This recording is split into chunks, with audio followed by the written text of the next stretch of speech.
күйөөм кыйнай берет. Эркек адамдын алдында дудук бол, сүйлөбө деп. Көп урушабыз. Мен өзүм ушундай жаралгам, түнт адам эмесмин. Күлүп жайнап жүрөм.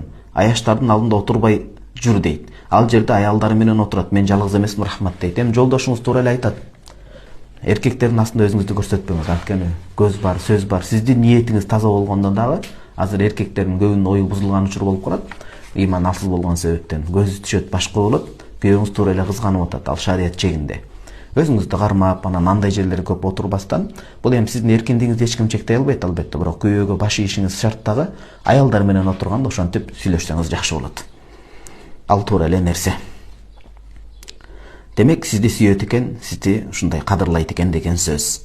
Кудайым берекесин, жакшылыгын берсин. Анткени сөздөн башталат, көздөн башталат бардыгы. Атыгүл Раматылык Чубакстан сон насихатын айтып кеткен. Үйгө ушундай чалынуу келип калган учурда дагы, бирөө чалып калганда дагы аял киши болгон назиктигин, сулуулугун өзүнүн үн аркылуу назиктик менен чагылдырбай, корс копол болбосо ошол кичинекей балдары жооп берсин, башка болсун, ошолордун айттырсын дегендей маселе да бул дагы. Күйөөңүздүкү эми жөн, шариатка туура келет. Күйөөңүзгө итаат кылышыңыз керек болот. Кийинки